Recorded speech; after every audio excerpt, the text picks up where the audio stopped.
Bom dia, irmãos. Nós vamos continuar a nossa jornada pelo segundo livro dos Reis.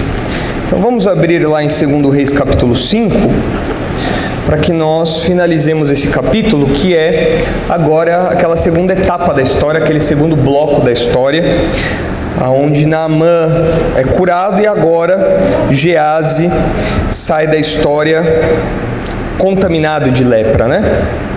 E esse trecho da história é muito curioso porque mostra para nós o preço da ganância, o que acontece com quem tem um perfil ganancioso. É muito caricato o que acontece aqui.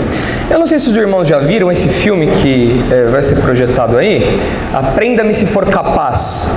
É um filme já um pouco antigo, do Steven Spielberg, que tem o Tom Hanks e o Leonardo DiCaprio ainda bem novinho. Talvez vocês já tenham visto aí em algum momento da vida de vocês. Esse filme é interessante porque ele narra a história, uma história inspirada em fatos reais, né, de um homem chamado Frank William Abagnale, acho que é assim que se fala, Abagnale Jr. E ele foi um golpista da década de 60, ele é representado aqui pelo Leonardo DiCaprio no filme. E esse cara ele apronta poucas e boas e tenta ser capturado ali pelo Tom Hanks, que é acho que é do FBI, que tenta prender ele e tal, e o filme chama Prenda-me se for capaz, porque é uma perseguição ali de gato e rato, né? O Leonardo DiCaprio sempre dando um jeito de fugir, aí o Tom Hanks tentando correr atrás dele. Mas o que surpreende são os golpes que esse homem dá.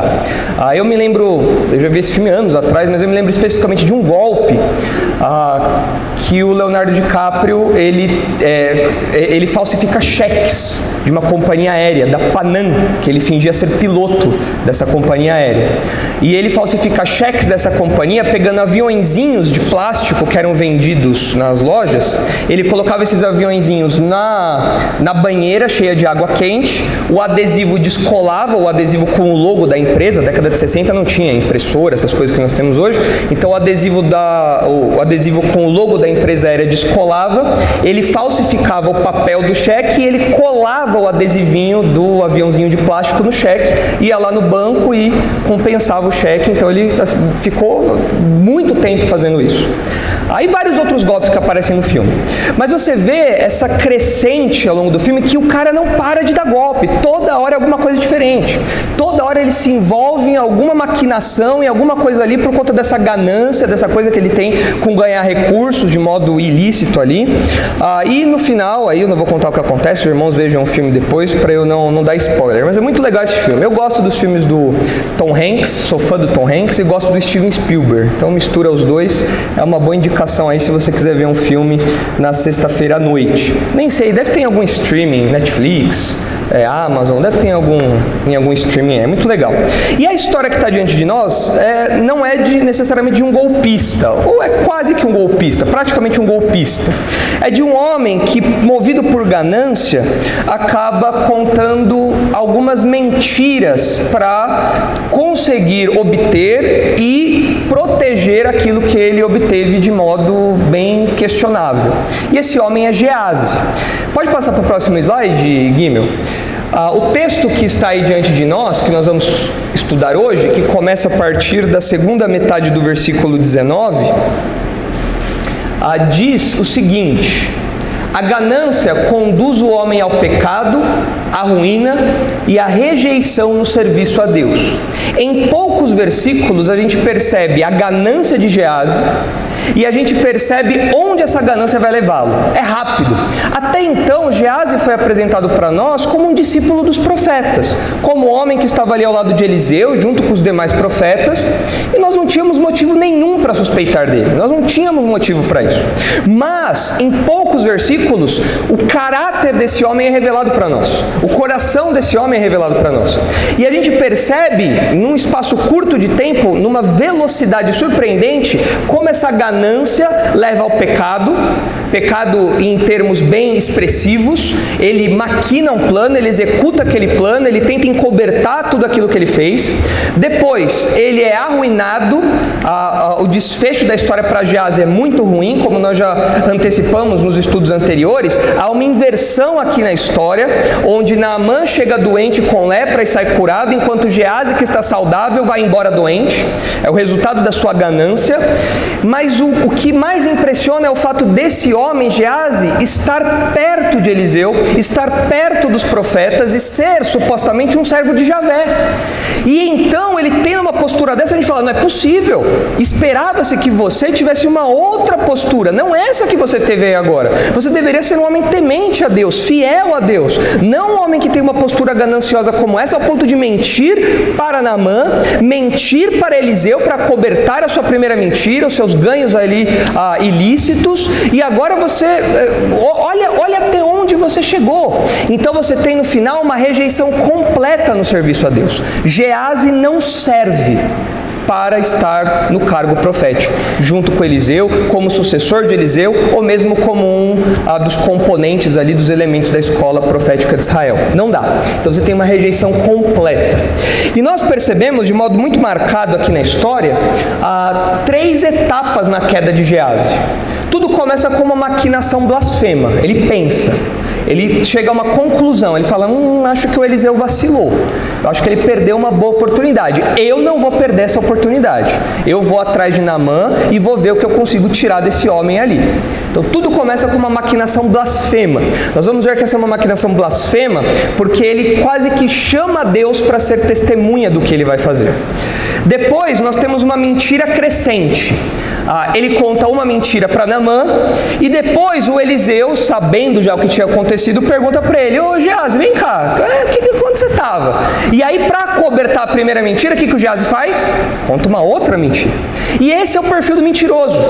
Esse é o perfil do pecador, na verdade. Um pecado sempre acobertando o outro. Mas em se tratando de mentira, a gente percebe essa característica do mentiroso. O mentiroso, ele sempre conta outras mentiras para defender as suas mentiras anteriores. Ele cria uma verdadeira bola de neve.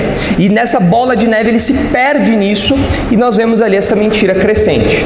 E por fim, nos versículos 26 e 27, nós temos ali uma dura que Eliseu dá em Geazi, uma bronca que Eliseu dá em Geazi, mostrando a sua reprovação definitiva, a sua reprovação completa. Geazi não serve para trabalhar ali como profeta, para servir como profeta de Israel. E na verdade o que a gente percebe é que Geazi é um retrato, mais um triste retrato do Israel corrompido. Até aqui nós estávamos vendo bons exemplos, pessoas tementes a Deus, que tinham se arrependido dos seus pecados, que tinham se convertido a Deus de Israel, como o exemplo de Naamã, pessoas simples, anônimas, mas que eram fiéis a Deus. Nós estávamos vendo uma crescente de bons exemplos, mas agora o livro dos Reis nos lembra, nós estamos em Israel, nós não estamos no paraíso.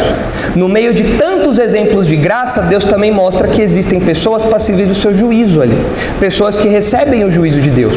E Geazi é o exemplo, é o retrato completo do Israel corrompido. É um homem que estava engajado no serviço a Javé, era um homem de quem você esperava fidelidade, temor, compromisso, não ganância, não esse perfil que Geazi mostra ter aqui. Ele se mostra idólatra, e é interessante observar a conexão que Reis faz conosco, né? vai apresentando para nós, da ganância como uma expressão de idolatria, porque o grande problema do povo de Israel era a sua idolatria naquele momento, e essa idolatria, é claro, levava a vários outros pecados, a vários outros comportamentos reprováveis. Mas é interessante observar que o pecado de Geazi é a sua ganância, e a sua ganância mostra esse caráter idólatra da avareza, desse desejo de querer ter sempre mais. Algo que o Novo Testamento reforça. Se os irmãos olharem Colossenses capítulo 3, os irmãos verão que o Novo Testamento diz que esse amor ao dinheiro que move as pessoas a fazer coisas absurdas, como mentira, ao ponto da mentira que Geazi fez, que Geazi contou aqui, a gente percebe que o amor ao dinheiro, esse amor ao dinheiro, é idolatria. O Novo Testamento coloca nesses termos. E aqui nós temos um exemplo caricato do que acontece com pessoas que abraçam esse perfil, com pessoas que abraçam esse pecado. Se vocês olharem lá em Colossenses capítulo 3, versículo 5, olha só o que o apóstolo Paulo diz, Colossenses 3, 5. Fazei, pois, morrer a vossa natureza terrena, nossa natureza pecaminosa. Quais são as expressões dessa natureza pecaminosa, dessa natureza terrena? Prostituição, impureza, paixão lasciva, desejo maligno e a avareza. E olha como o texto completa, que é idolatria. Então não se engane, a avareza não é apenas um desejo inocente por você querer ter mais. Você ser zóio gordo, zóio grande, em cima dos bens, eu quero mais, sedento, não é apenas uma coisa, é normal, todo mundo quer melhorar de vida. Não é. Para o Novo Testamento, para a Bíblia, a avareza é idolatria, é pecado e passível da reprovação e da rejeição de Deus, exatamente como acontece com Gease. Você querer melhorar de vida, você querer ter uma condição melhor, isso não é pecado, isso não é errado, isso é bom, é fruto do seu trabalho. Eclesiastes incentiva você a aproveitar do seu trabalho. Agora, você ser zóio grande e sempre querer mais, nunca estar satisfeito, isso a Bíblia fala, isso é avareza, isso é idolatria. E olha a companhia da avareza aqui em Colossenses 3. A avareza está no mesmo grupo, a gangue da avareza não é gangue de gente leve, é gangue de gente barra pesada. Você tem aqui impureza, paixão lasciva, prostituição, é isso que nós estamos falando. E Gease mostra que ele tem esse coração, um coração ganancioso. Portanto, um coração idólatra e que não serve no compromisso com Javé. Então vamos olhar aí essas etapas. É triste porque agora a gente chega no livro dos reis num momento em que tem uma parte bem cinzenta, um exemplo ruim. A gente já viu tantos exemplos bons, agora a gente já viu um exemplo ruim. De novo, nos lembrando aí que nós não estamos no céu ainda. Então nós temos pessoas tementes a Deus em Israel, mas nós temos pessoas aqui são bem irreverentes, aí tem um descaso grande aí no temor a Deus. E Gease, infelizmente, é um desses exemplos. Então vamos ver aí a primeira etapa na queda de Gease, mostrando que a ganância conduz o homem ao pecado, à ruína e à rejeição no serviço a Deus. A primeira etapa é a maquinação blasfema. Vocês se lembram o que aconteceu? Vocês se lembram do que nós já estudamos? Naamã, um sírio, alto comandante da Síria, de Arã, ele tinha lepra, foi até Israel, Eliseu curou ali a Naamã, dando uma ordem, ele falou, olha, vá até o Jordão, mergulhe 7 vezes, o Naamã fica meio nariz torcido, não gosta muito dessa ideia, faz um bico, mas ele é convencido, vai lá, mergulha no Jordão e é curado da lepra.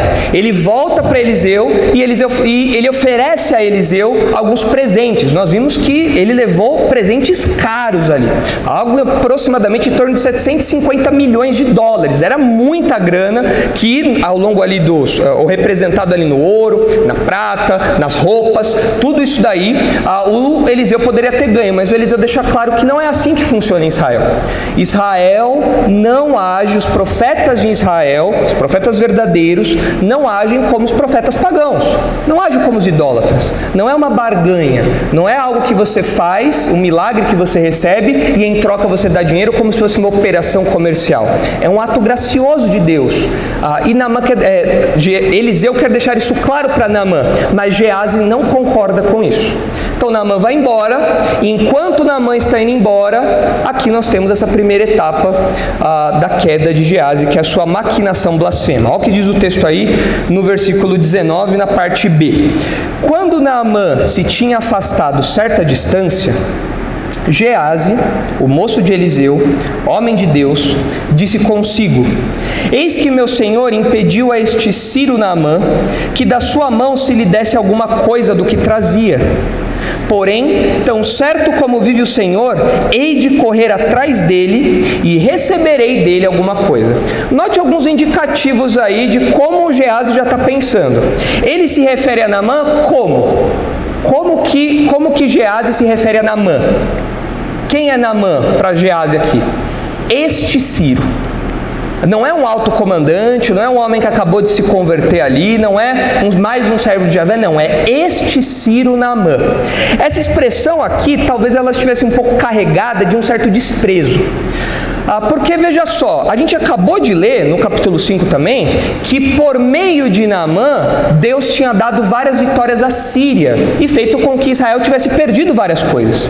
E talvez o Geazi, sabendo disso, ele olhava para Naamã com certo desprezo, falando, ó, esse cara aí, ele veio de lá de cima, é fronteiriço com o meu país, entra aqui, leva gente escrava para ele, toma as minhas terras, e agora que ele quer dar um presente, vai lá o Eliseu e fala que não, nada mais justo, tá certo, tem que aproveitar mesmo, tem que devolver mesmo.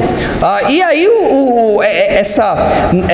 esse aparente desprezo pela nacionalidade de Naamã mostra que o Geazi deve estar pensando, olha, eu vou aproveitar essa oportunidade para fazer aqui a minha vida, para ganhar aqui alguma coisa, eu não vou deixar isso aí passar não, porque esse homem lá em cima faz a festa e depois sou eu que me lasco aqui embaixo, depois sou eu aqui que tenho que lidar com inflação, problema aqui do país, negativo. Ele quer dar? Então tá bom, eu não vou vacilar não, eu vou pegar. Então ele começa a maquinar a respeito disso, e o versículo 16 mostra um contraste para nós com o que está aqui. No versículo 16, se os irmãos olharem, olha só a recusa de Eliseu, olha como Eliseu recusou o que Naamã ofereceu. Versículo 16, porém ele disse, tão certo como vive o Senhor, em cuja presença estou, não o aceitarei. Instou com ele para que o aceitasse, mas ele recusou. Agora olha o versículo 20. Geazi, moço de Eliseu, disse consigo, eis que meu senhor impediu a este Ciro Naamã, que da sua mão se lhe desse alguma coisa que trazia. Porém, tão certo como vive o Senhor, hei de correr atrás dele. E aí? Qual que é o contraste aqui? O primeiro falou, olha, tão certo como vive o Senhor, eu estou como que chamando Deus para ser a minha testemunha, eu não quero esses presentes, Naamã, eu não quero. Eu quero deixar claro que isso é um ato gracioso de Deus, de Deus de Israel, de Javé para com você. Agora, o Geazi pensa diferente. O Geazi fala, na verdade, é o contrário, tão certo como vive o Senhor, eu vou aproveitar um pouquinho sim, eu vou pegar um dinheiro disso. Então apenas um dos dois pode estar certo, apenas um dos dois pode ter essa aprovação divina. Ou Eliseu, adiante de Deus, reafirmando seu compromisso com Deus e chamando Deus como testemunha, estava certo ao recusar aquele presente, ou Geazi está certo ao chamar Deus como testemunha e aceitar aquele presente. E aí, qual dos dois está certo? É o Eliseu, a gente já sabe, né? A gente já sabe disso. Tanto que o próprio texto fala, Eliseu, homem de Deus. O texto já indica para nós que Geazi está com uma inclinação contrária de Eliseu. E, portanto, contrária ao próprio Deus. Então, a gente percebe já esse indicativo aí. Então, o Geazi pensa, Eliseu deixou a oportunidade passar. A oportunidade passou por Eliseu e oportunidade é igual ao homem careca. Passou, você não pega mais. Eu não vou ser igual a Eliseu. Eu vou aproveitar. Ele vai passar, passou, eu vou aproveitar que ele ainda está na minha frente e vou puxar alguma coisa aí para mim. Eu não vou vacilar como Eliseu vacilou. Agora, pensando nessa maquinação blasfema, por que é blasfema? Porque ele chama Deus como testemunha do plano dele. Ele cita Deus no seu plano. Ele sabe quais eram as intenções de Eliseu, ele sabe o perigo que envolvia o aceitar desse presente, o que traria isso.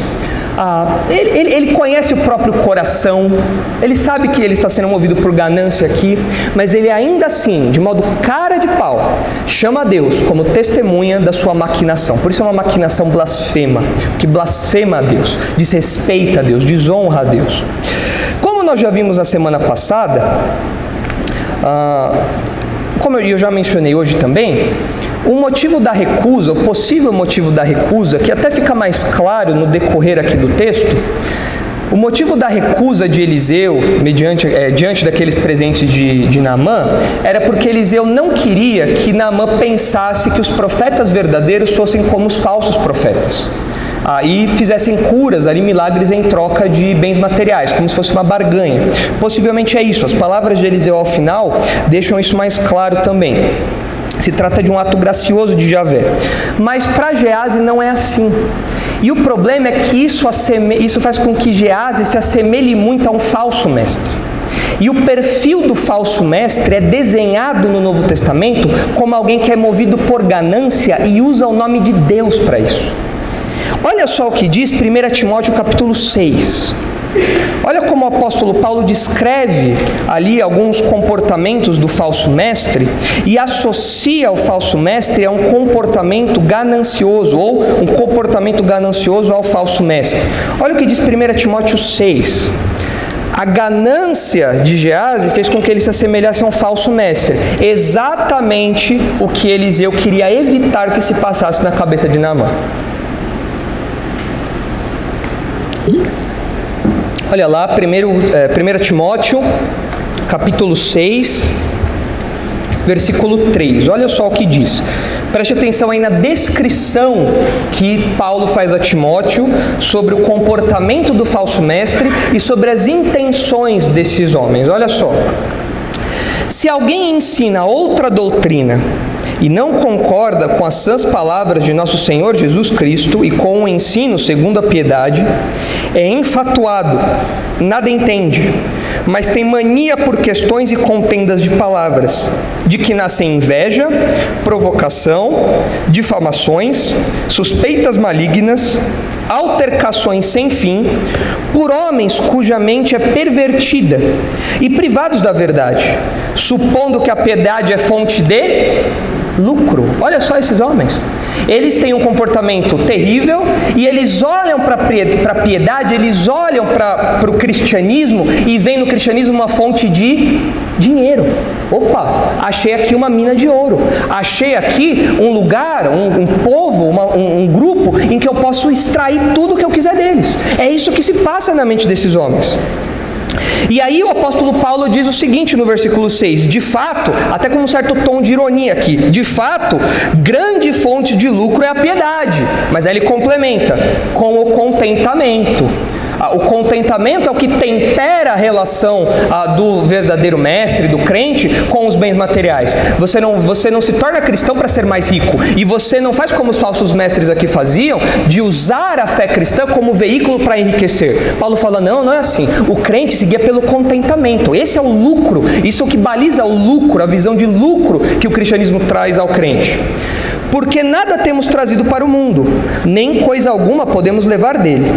Tendo sustento e com que nos vestir, estejamos contentes. Ora, os que querem ficar ricos caem em tentação e cilada, e em muitas concupiscências insensatas e perniciosas, as quais afogam os homens na ruína e na perdição. É exatamente o que vai acontecer com Geazi. É exatamente.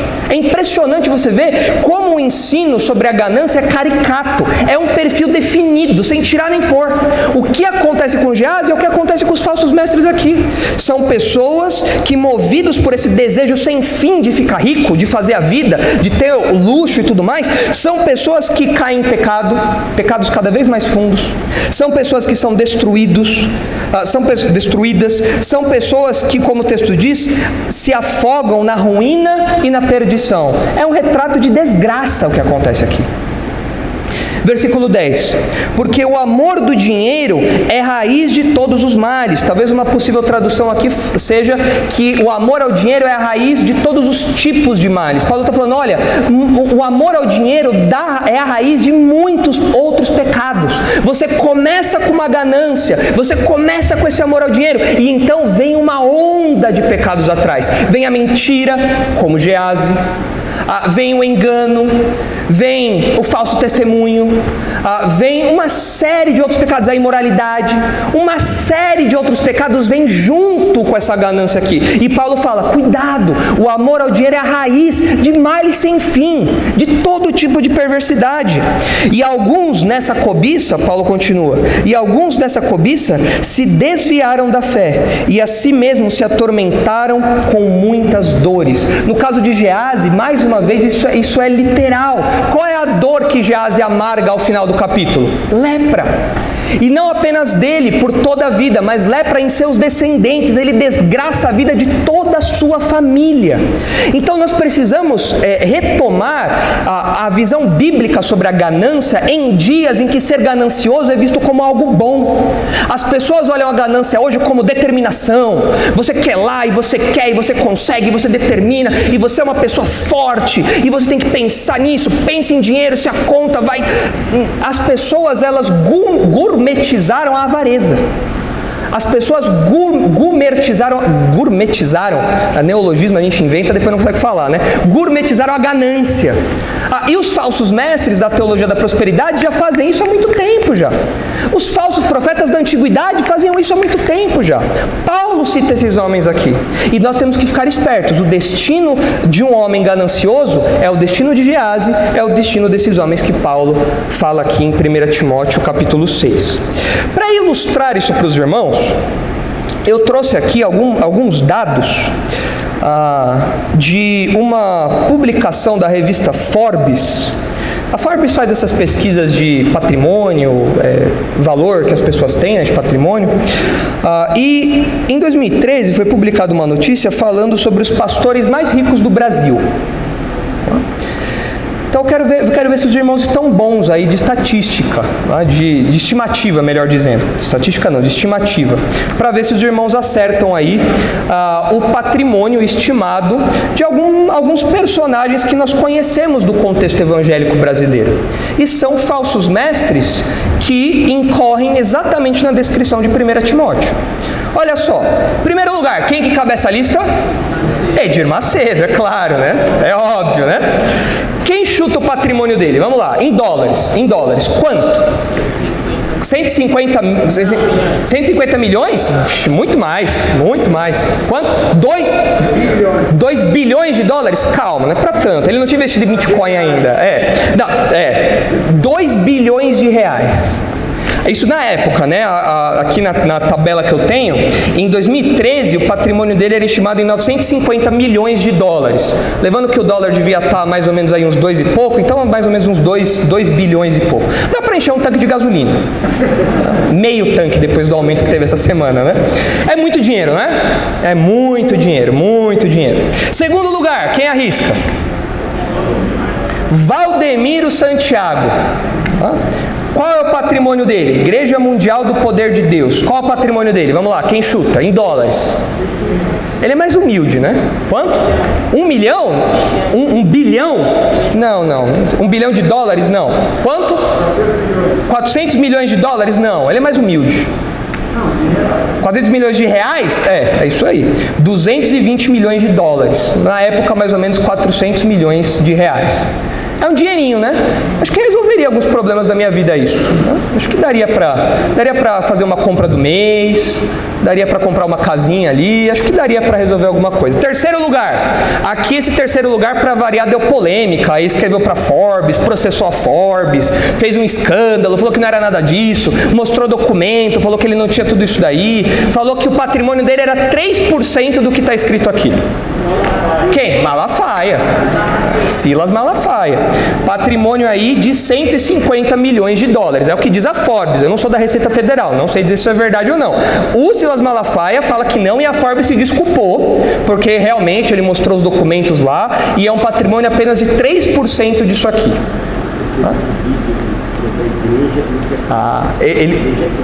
Ele divide, como que é, pastor? Ele fala que isso aqui é da igreja. Entendi. Só que a igreja é dele. Aí é bom, aí é fácil, né? Então ele fala, esse patrimônio todo é da igreja, não é meu. E a igreja é minha, mas tudo tranquilo, cada um. CPF e CNPJ, nada a ver uma coisa com a outra, né? Então tem nada a ver. Mas o patrimônio dele é estimado aí em 150 milhões de dólares. Na época, mais ou menos 300 milhões de reais.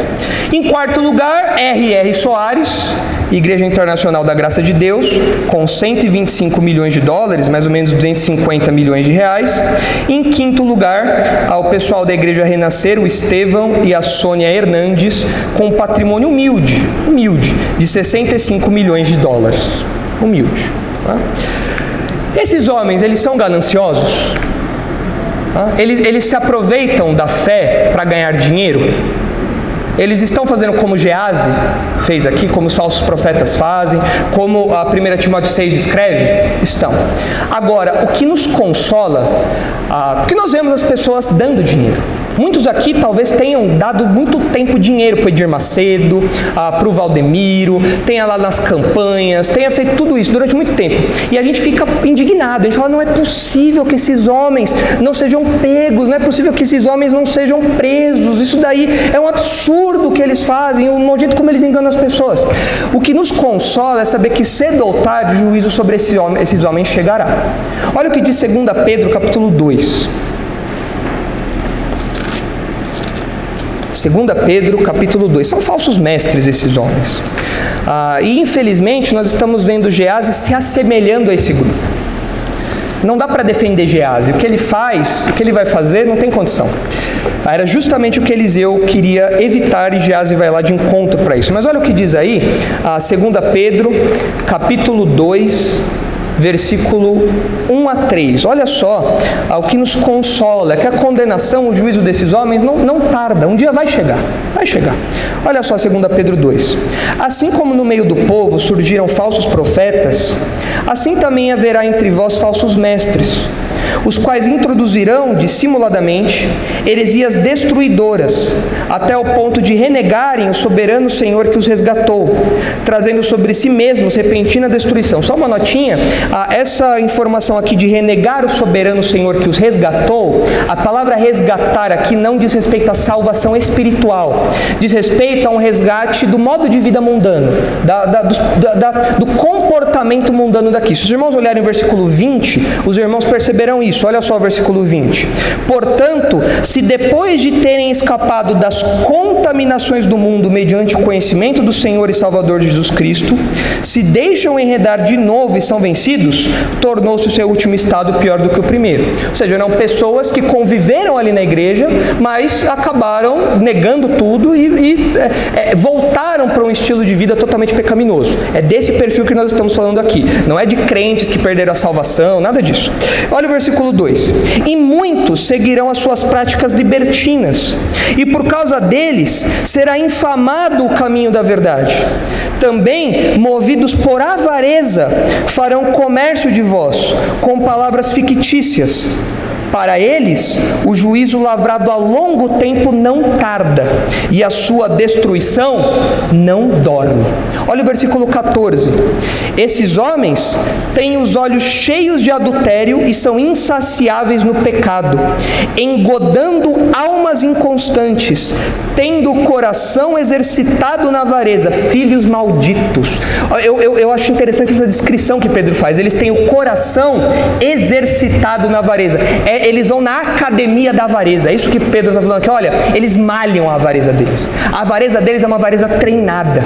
Eles são hábeis em ser avarentos. Eles manjam disso, eles dominam isso. O coração deles está o tempo todo naquilo, maquinando aquilo. Eles vivem em cima daquilo. Eles sabem como ser avarentos. Isso explica um patrimônio de 2 bilhões de reais em 2013. Isso explica um patrimônio de 220 milhões de dólares em 2013. Agora, o que nos consola? Pedro fala, o juízo contra esses homens já está definido há muito tempo lá atrás. Calma, um dia esse juízo vai chegar. Um dia esse juízo chega. Infelizmente, a gente percebe que Geazi acabou participando ou se associando aí a homens como esses que usam a da fé para obter riquezas pessoais. Então esse é o primeiro ponto que nós vemos ali, a primeira etapa, é a maquinação blasfema. É um homem que nós esperávamos que conhecesse a Deus, fosse fiel a Deus, mas mostra que tem um coração ganancioso. E não foge ali dos problemas, dos pecados envolvidos na ganância, dos problemas que vêm da ganância. Não, ele abraça isso, vai atrás disso e pior, chama Deus como parceiro, como testemunha disso que ele vai fazer. Entenderam esse primeiro ponto? Ficou claro para todos? Quem aqui veio de igreja neopentecostal? Levanta a mão. Quem veio aqui? Algumas pessoas vieram desse contexto aí, né? O que nos consola é saber que um dia o juízo sobre esses homens vai chegar, ainda que por enquanto nós vejamos o patrimônio deles só crescendo, mas esse patrimônio não vai livrá-los da ira de Deus. Pelo contrário, será motivo de condenação para eles. Mas vamos ver agora o segundo ponto aí, a segunda etapa na queda de Geazi. É a mentira crescente. Por enquanto ele só pensou, mas agora ele vai executar. Olha só aí o que diz o segundo ponto a partir do versículo 21.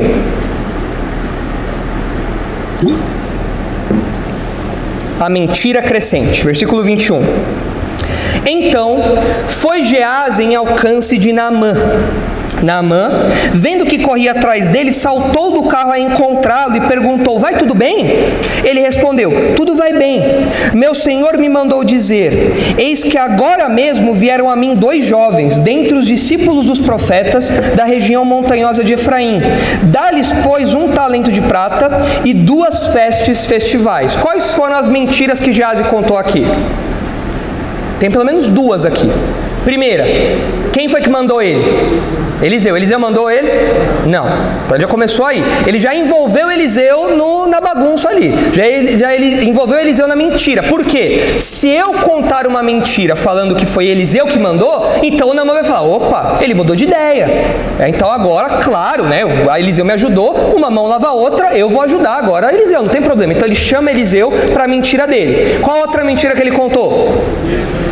Que 2 filhos dos profetas, que naquela época nós sabemos eram pessoas necessitadas. Os profetas eram pessoas necessitadas. Nós acabamos de estudar um episódio, o episódio da morte na panela, em que os discípulos estão ali caçando alguma coisa para comer e colocam lá colossíntida no caldeirão, porque era o que eles conseguiram pegar ali, que eles viram que tinha acessível ali. Então era um grupo de discípulos que tinha dificuldade financeira. O Geazi, sabendo disso, chama essa galera para a mentira dele também. Falou: olha, vieram 2 rapazes muito pobres. Nossa, você não tem noção. Rapaz, eles vieram de muito longe, lá das montanhas de Efraim. Olha, o Eliseu falou: olha, corre atrás de Naamã, corre lá atrás dele, porque a gente precisa ajudar esses meninos, pobres coitados aqui. E tudo na expectativa do Naamã falar: não, claro, né? Agora, olha só, considerando o montante total do que Naamã tinha trazido, que nós estimamos aí, né? Alguns comentaristas estimam em 750 milhões de dólares, era muita coisa que ele tinha trazido. O pedido de Geazi é até modesto. O pedido de Geazi é até modesto. Ele pede o quê? Ele pede 1 talento de prata e 2 vestes festivais. Quando a gente lê, a gente fala: ele deve ter pedido uma moedinha de prata, né? Ele deve ter pedido uma coisinha boba. Não foi isso, não. O pedido dele foi modesto em relação ao total, mas para a vida dele não era nada modesto o que ele pediu, não. Funciona assim, a NVT, acho que a NVT, talvez a NVI já tenha atualizado a informação de peso aqui. Então, o que para mim está como 1 talento de prata, na NVT está como 35 quilos de prata. Então não se engane, 1 talento não é pouco, é bastante prata, 35 quilos de prata. E isso, dizem os comentaristas, é uma estimativa que eu não sei se corresponde plenamente à realidade ou não, isso, 35 quilos de prata, equivaleria, na época, a 300 anos de salário. Então, fazendo um comparativo, de novo, eu não sou economista, não sei exatamente aí qual é o processo para fazer uma comparação, mas só para ilustrar, se nós fôssemos considerar o salário mínimo brasileiro, R$ 1.212, tá. Um mês de salário, R$ 1.212, um ano de salário vai te dar R$ 14.544, um ano de salário mínimo. Isso, multiplicado por 300, você vai receber a quantia mísera de R$ 4.363.200 em 300 anos. Ou seja, o que o Geazi está falando para Naamã é o seguinte: olha, me dê, se fosse nos nossos dias, me dê aí só 4.300.000. É modesto perante os 750 milhões de dólares que o Naamã tinha levado? O Geazi foi esperto, ele falou: não vou pedir muito, porque senão vai pegar mal, né? Eu vou pedir lá, tem dois profetas lá pobres, eu vou pedir 500 milhões de dólares? Não, vou ser um pouco mais modesto, vou pedir menos, vou pedir só 35 quilos de prata, né? Mas o que surpreende é que o Naamã dobra a meta, né? O Naamã dá uma de Dilma, ele deixa a meta em aberto e depois dobra, porque o Geazi pede 1 talento e o Naamã dá quantos? 2, olha a sequência aí. Disse Naamã: ser servido de 2 talentos. Instou com ele e amarrou 2 talentos de prata em 2 sacos e 2 festas festivais. Você imagina lá o Geazi falando assim: ô Naamã, um talento é suficiente, Naamã, já dá. Não, leva 2. Não, Naamã, não sei, acho que eu estou abusando de você. Eu acho que aquele pessoal não precisa de tudo isso. Eu acho que um talento é suficiente. O Naamã, não, por favor, Geazi. Tá bom, já que você insiste, vai, Naamã. Já que você está tão aí entusiasmado, engajado, então tá bom. Eu levo esses 70 quilos de prata aí para eles, tá bom. E aí o Naamã vai lá, prepara os 70 quilos de prata, o que nos nossos dias, na nossa comparação aí, seria mais de 8 milhões de reais, o que já ajuda bastante, né? Dá para comprar um potinho de azeite, dá para fazer ali uma viagenzinha para o sul do Brasil, para o Nordeste. Dá para brincar um pouquinho ali com 8 milhões. Dá para fazer alguma coisa ali. Só não dá para encher o tanque, por isso que o Geazi foi modesto aqui, né? Talvez com álcool dê para encher, né? Agora com gasolina sem condições, né? No Brasil não dá, tem que ficar indo para a Argentina, tem que ficar indo para um país aí do lado para conseguir encher o tanque. Mas 8 milhões ajudaria bastante, são 600 anos de serviço, de salário aí que o Geazi recebe. Por que vocês acham que ele pediu essa quantia? Por que vocês acham que ele se interessou por essa quantia? 300 anos de salário. O Geazi ia viver 300 anos? Não. Então, 300 anos de salário, ele ia viver uma vida boa? Ia comprar uma mansão em Samaria, ia fazer festa, ele ia aproveitar, ia ter uma vida luxuosa, comprar a carruagem do ano, da Volvo, ia comprar, e ele ia ser assim o top ali da época. Era uma quantia boa aqui que ele pediu, ele queria garantir a vida dele, porque ele olhava, o serviço profético não dá futuro não. Isso daí não vai me levar a lugar nenhum. É um monte de pobre aqui e ninguém vai sair disso daqui não. Ser fiel aqui não está adiantando nada. Eu vou garantir a minha vida então. Versículo 23. Disse Naamã: ser servido, tomar 2 talentos. Instou com ele e amarrou 2 talentos de prata em 2 sacos e 2 vestes festivais. Pô-los sobre 2 dos seus moços, os quais os levaram adiante dele. Tendo ele chegado ao outeiro, aqui outeiro ou monte é uma referência a Samaria, que era onde Eliseu estava e onde os discípulos se reuniram ali, onde Geazi provavelmente morava também. Então, tendo ele chegado ao outeiro, tomou-os das suas mãos e os depositou na casa, e despediu aqueles homens que se foram. Ele, porém, entrou e se pôs diante de seu senhor. Perguntou-lhe Eliseu: de onde vem, Geazi? Respondeu ele: teu servo não foi a parte alguma. Olha só que sem vergonha. Onde você estava, Geazi? Eu, lugar nenhum não, estava aqui. Estava ali na cozinha que você não me viu. Estava ali fazendo um chazinho pra gente. Olha que sem vergonha. Olha que... Como que a mente desse homem é cauterizada, é cara de pau. Aí o Eliseu: ô Geazi, vem cá, onde é que você estava? O Eliseu já sabia o que tinha rolado aqui. Ô Geazi, onde é que você está? Não fui em lugar nenhum, estava aí, de boa, tranquilo aqui. Você não me viu, você estava lá, eu estava aqui, a casa é grande, normal, mas eu estava por aí, não fui em lugar nenhum não. E o que a gente aprende dessa mentira crescente aqui, né, que é o nosso segundo ponto ali, é que um pecado sempre traz a companhia de outro. Impressionante isso, não só no que diz respeito à mentira, o pecado de modo geral. Um pecado sempre traz a companhia de outro para se sustentar. O pecado nunca anda sozinho, o pecado sempre anda em gangue, porque para se sustentar ele precisa de sempre mais gente. Então o pecado sempre vai angariar outros pecados para andar junto consigo. Um exemplo bem característico dessa bola de neve, que nós não vamos ler por uma questão de tempo, mas que os irmãos podem se lembrar, é a história de Davi e Batseba. Lembram de Davi e Batseba?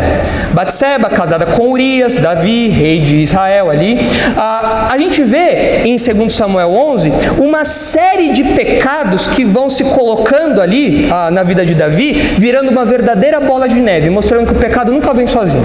Eu trouxe aqui um passo a passo da história. Qual foi o primeiro pecado de Davi? Quem lembra da história? Qual foi o primeiro pecado de Davi ali em 2 Samuel 11? Ócio. O texto fala que era o tempo dos reis irem para a guerra, e Davi não foi. Ele acorda tarde e vai ver ali o que estava rolando na cidade. O primeiro pecado então foi o ócio. Depois vem o quê? Cobiça. Ele viu Batseba, gostou do que viu. Depois veio o quê? Abuso de poder. Ele falou: quem é aquela ali? É a esposa de Urias. Traz ela para cá então. Abusando da autoridade dele, do poder dele. Depois vem o adultério. Depois do adultério vem a mentira, porque ele chama Urias lá do campo de batalha. Olha como Davi foi cruel no ato dele. Ele chama Urias lá do campo de batalha e fala: olha, você está trabalhando muito, rapaz, está muito difícil o campo de batalha, aproveita aí, curte um pouco com a sua esposa, descansa um pouco, porque Davi já sabia que Batseba estava grávida. Então ele tenta mentir, ele forja um teatro todo ali para que não haja suspeita de que o filho é dele, mas que o filho fosse de Urias. Olha como esse homem arquiteta todo um plano e executa esse plano. Mas Urias, diferente de Davi, não cede. Urias é um homem fiel ao seu senhor. E ele não fala, ele fala assim: olha, eu não vou fazer isso que você está falando, Davi, desculpe, mas os meus companheiros estão lá dormindo em tendas, em barracas, no meio da guerra. Eu não vou ter um luxo que eles não têm. E então Davi se vê numa situação ali que não tem jeito. O que ele fala para fazerem com Urias no final? Põe ele na frente de batalha, porque é certeza que ele vai morrer. Ou seja, tudo termina com um homicídio. É um homicídio. Aí ele mata, ele manda assassinar a Urias. É uma sentença de morte o que Davi faz com Urias. Mas tudo começou onde? No ócio. O ócio traz outro pecado, que traz outro pecado, que traz outro pecado, e isso vai virando uma bola de neve. Qualquer pecado é assim. E aqui, nessa mentira crescente, nós percebemos esse princípio, nós percebemos essa verdade. A primeira mentira, para sobreviver, ela precisou de quê? De uma segunda mentira. Eu não estava em lugar nenhum. Ele escondeu. Aí ele ocultou aquilo. Uma mentira puxa outra mentira. Agora, focando especificamente no pecado da mentira, eu quero destacar algo que vai na contramão do que o mundo diz a respeito desse pecado. As pessoas hoje em dia tendem a menosprezar a mentira, a diminuir a mentira como algo que não é ruim, como algo que não é mal, como algo que é até positivo em alguns contextos. No trabalho, por exemplo, você pode mentir. O fulano está aí, fala que eu não estou. Ok, isso é bom, legal. É uma habilidade essa, uma habilidade profissional essa. Para algumas pessoas, a mentira, então, na nossa sociedade é algo bom. Não apenas algo bom. Tem gente que defende que a mentira é, na verdade, uma doença, uma patologia. Já ouviram falar da mitomania? É um impulso, é o ato compulsivo ali de você mentir. É a pessoa que mente o tempo todo. Tadinha, ela é doente. Ela não é pecado que ela tem que se arrepender. É uma doença. Então a pessoa, ela inventa histórias. Porque minha família é uma família de poderosos. Minha família é uma família de nobre ascensão. Minha família é uma família assim, assim, assado. Tadinha, ela é doente. Ela tem que ser tratada. Ela não é mentirosa. Ela tem que tomar remédio para isso, tem que fazer tratamento. Mais uma vez, o mundo tentando chamar de doença aquilo que a Bíblia chama de pecado. Isso não é novidade para nós. Mas tem pessoas que normalizam a mentira, falando que é uma doença, que tem que ser tratada. E tem gente que vê que não é algo com tanta seriedade. Eu tenho uma familiar, uma parente, aquela já é uma senhora já. Aí ela, uma vez, eu era pequena, ela foi na minha casa e ela estava conversando ali com a gente. E ela começou a compartilhar pérolas de sabedoria conosco, sabe assim, falar coisas que ela aprendeu ao longo da vida, né? E aí ela em determinado momento falou assim: sabe de uma coisa? Quando você fica mais velho, você aprende que contar umas mentirinhas não tem problema não. Ela lá com os cabelos brancos falando uma coisa dessa. Quando você fica velho, você aprende que contar umas mentirinhas não tem problema. Não tem problema nenhum, não. Isso tanto é verdade que hoje em dia até inventaram o termo mentirinha branca, né? São as mentiras que você pode contar que não tem problema, né? Não é pecado, não tem erro nenhum. Agora a Bíblia trata a mentira de outro jeito. Em todos os níveis. A Bíblia trata a mentira de outro jeito.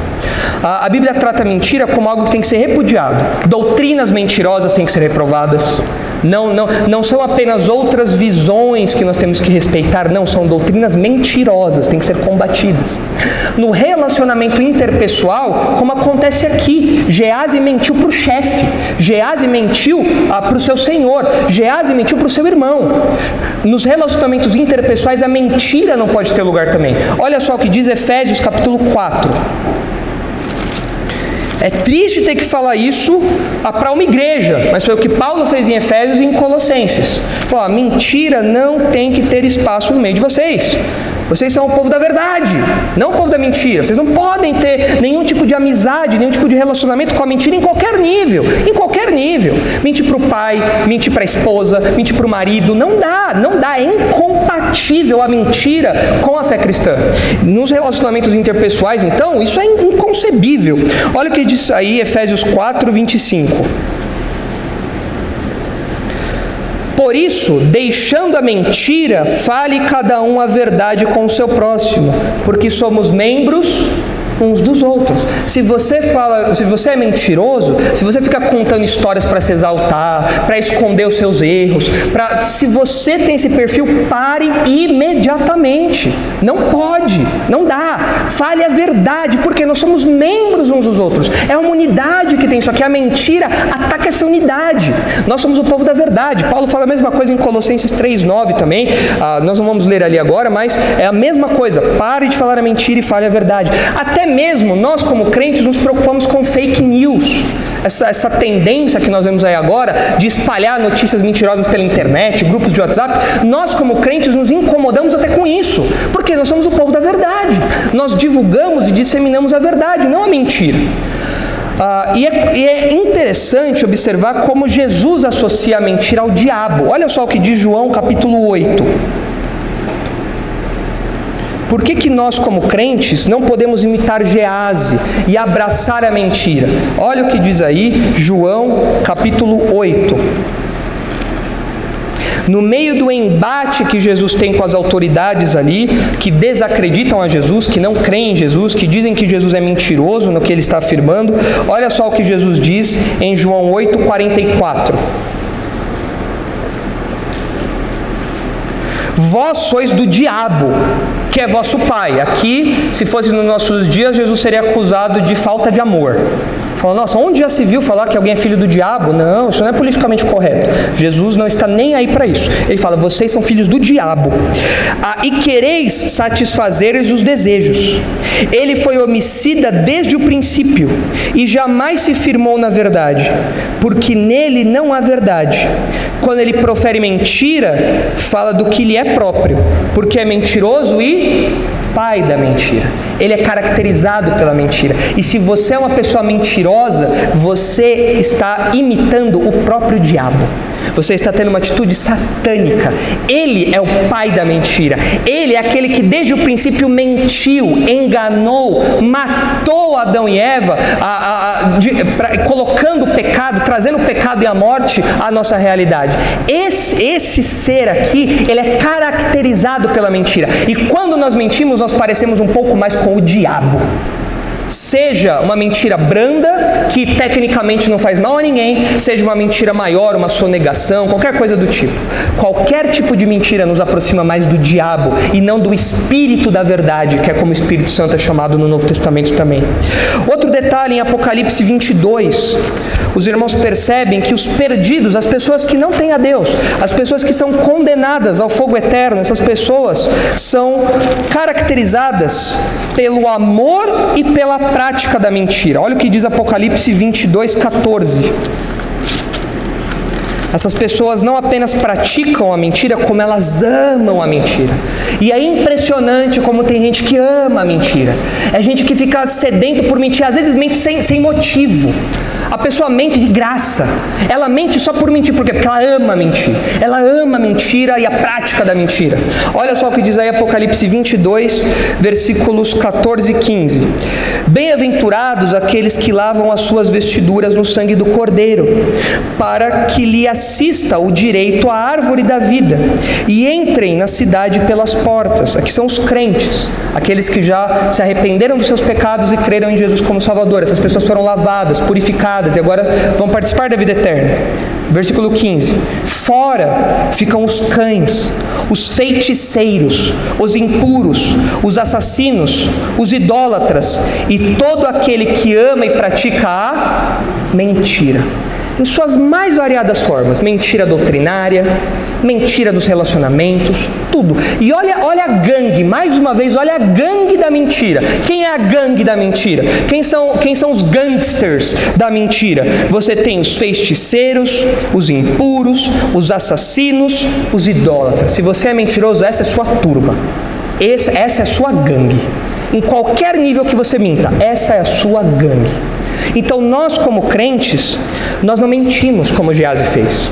Nós, inclusive, estamos habituados e muito familiarizados em pagar o preço pela verdade. Nós pagamos o preço pela verdade. A verdade tem um preço alto ou um custo baixo? Muito alto. Tem pessoas que não prosseguem no trabalho porque não mentem. Não são promovidos porque não mentem. Tem pessoas que são excluídas da família, dos círculos de amizade porque não mentem.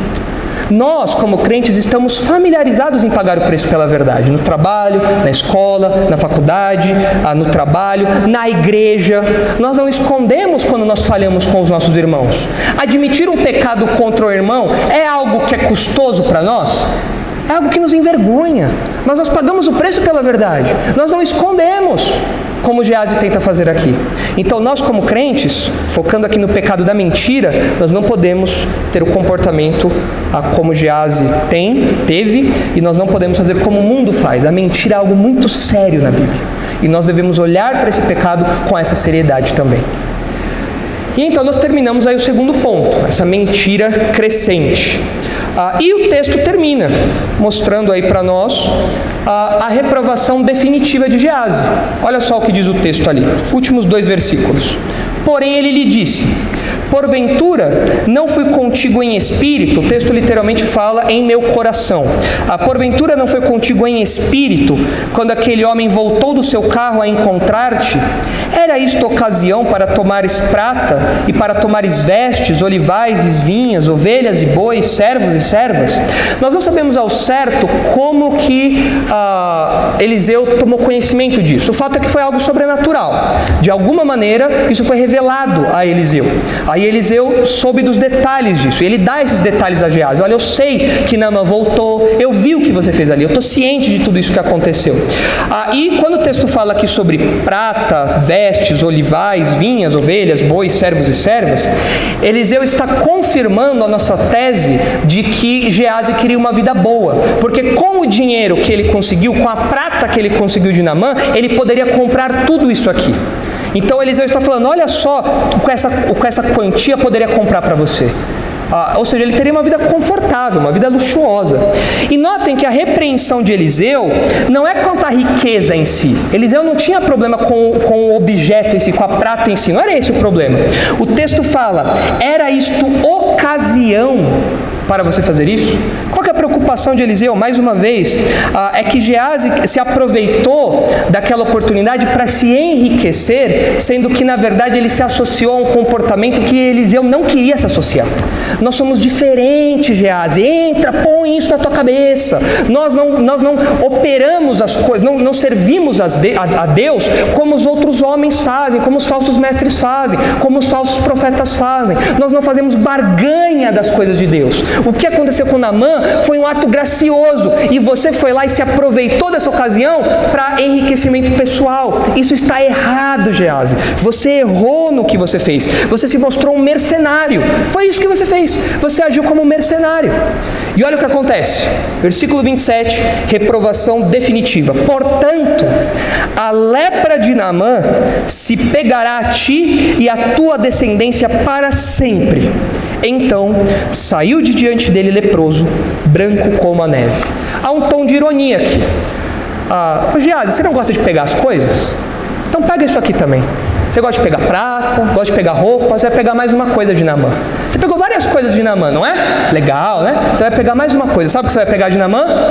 A lepra. Então é uma virada com um tom de ironia aqui no texto que a gente fala, meu Deus, quem começou no versículo 1 leproso era Naamã, ele foi embora curado. Agora, quem começou curado, vai embora leproso. Há uma inversão completa aqui. E ele sai da presença de Eliseu como alguém completamente rejeitado para o serviço profético, e ele vai amargar as consequências da sua ganância, da sua cobiça para o resto da vida. Não apenas ele, mas ele como representante da sua descendência, todos os seus descendentes vão pagar por isso também. Todos eles. Ou seja, ele destruiu a própria vida e a vida da sua família. Ele destruiu a todos ali. Ele vai amargar as consequências disso para sempre agora.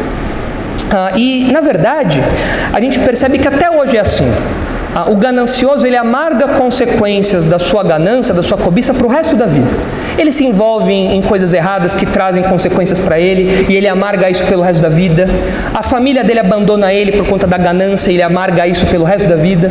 Não tem jeito, é o modus operandi do ganancioso. É o que acontece com o avarento, com a pessoa que sempre quer mais e nunca está satisfeita. Ela amarga as consequências do que ela faz para toda a vida.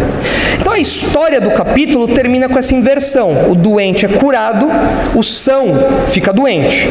O pagão se converte e é aprovado pelo homem de Deus.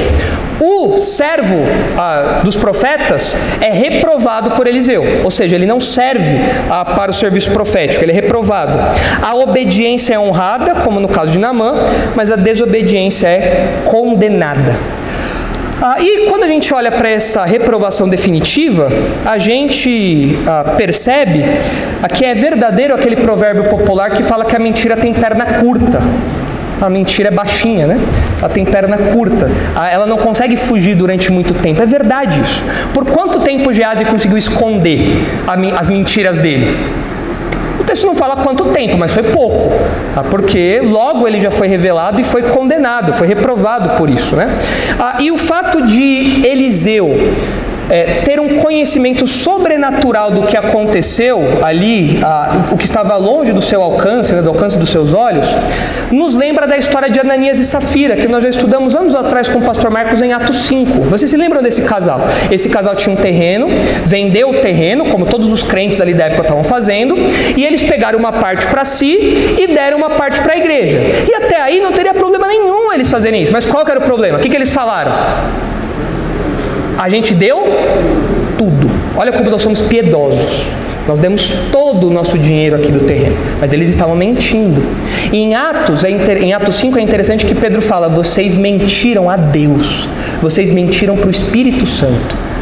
Deus mostra para Pedro o que tinha acontecido ali. De modo sobrenatural também, mostrando de novo que mentira tem perna curta. A verdade é que não é possível mentir para Deus. Especialmente no que diz respeito a mentir ao povo de Deus. A mentira não permanece muito tempo oculta no meio do povo de Deus. Não permanece muito tempo.